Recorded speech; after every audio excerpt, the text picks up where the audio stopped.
हाम्रो मामाको प्रतिभालाई चाहिँ सबैजनाले लाइक कमेन्ट शेयर गरिदिनु होला। एकदमै राम्रो बाँसुरी बजाउनु हुँदो रहेछ।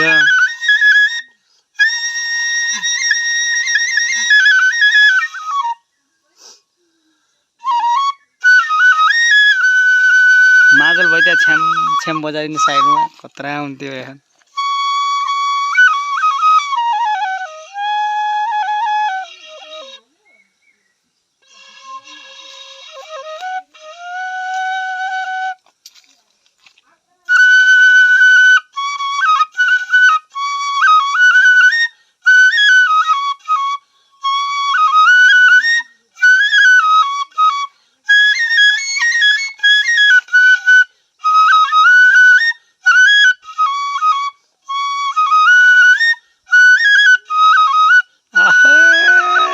मारे ल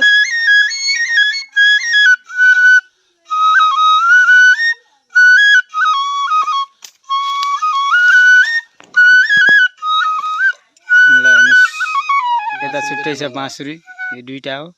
अहिले सबभन्दा सानो कान्छो भाइ बजाउनु भयो। अब त्यसपछि जेठो बजाइसक्नु भएको छ। अब माइलो भाइलाई बजाउनुहुन्छ होला। ल मारे उहाँसँग अलिकति क्यारी किचनको प्रतिभा पनि भएको मान्छे, अलिकति के गर्ने गाउँठाउँमा बसेको हुनाले गर्दा।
उहाँको पनि प्रतिभा खतरा छ।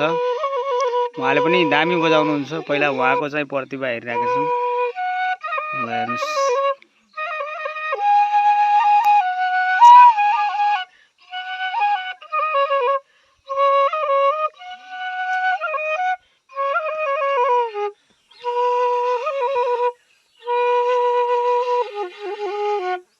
ल स्याबास मारी एउटा जाओस् फेरि।